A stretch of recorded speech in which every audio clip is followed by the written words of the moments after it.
Serial swept the digital world, and even though the popular podcast is over, its subject matter is still playing out in court. And fans of the program continue to form theories and search for the truth. Larry Collins takes a look at how the podcast has spawned what some would call a morbid curiosity into the real events and places that surround a teenager's murder. This is a global tally. For 12 weeks late last year, the world was captivated by Serial. From This American Life and WBEZ Chicago, it's Serial. It's a podcast about a 1999 murder that happened in Baltimore.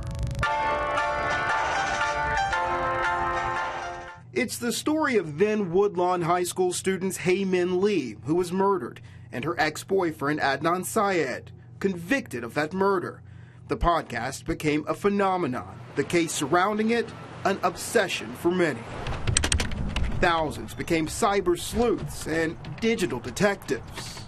Hundreds of thousands pouring over pages and pages of testimony and court documents. The real people in the podcast becoming unintentional celebrities. Since the podcast, many have made pilgrimages to Baltimore to see the places mentioned in the story. One of the most curious spots of interest, a tiny restaurant in the Woodlawn area. The Crab Crib. They are probably the most unintentional serial celebs of them all. In episode 5, called Route Talk, while the host Sarah Koenig and another producer are recreating the murder timeline, the producer Dana absently says, "There's a shrimp sale at the Crab Crib." I found it strange. It was a murder, and then all of a sudden the woman said shrimp sale at the Crab Crib. It has absolutely nothing to do with the murder, the case, or even the trial. I try to actually do it very quick. It's cold in here. Jackie Foltz is the owner of the crib. Well, I'm in here all day talking to these things. She and her staff hadn't heard of Serial until its fans literally showed up at their front door. But then you hear the crazy stuff like people coming and, oh, you know, did you hear what happened? And some of the stories you hear, I'm like, no. It's one of several stops on a bit of a morbid serial scavenger hunt. From Virginia, just traveling through, going to the high school.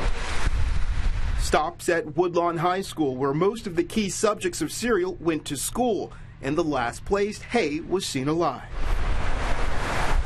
Then across the street from the school at the library, where a witness says she saw Adnan during the time police think the murder took place.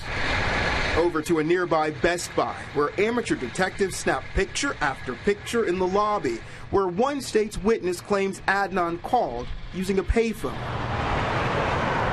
But it's that sign above this door that caught the attention of the producer, and now hundreds across the world. Kind of feel yucky because of the reason people are stopping by. Because at the heart of weekly entertainment are actual lives. A young dead girl. And a convicted man who swears he didn't do it. I'm Larry Collins reporting. Serial is the most successful podcast to date. It averaged about 1.5 million listeners each week before the first season ended in December. It's still a popular download on iTunes, and a second season is being planned for the fall.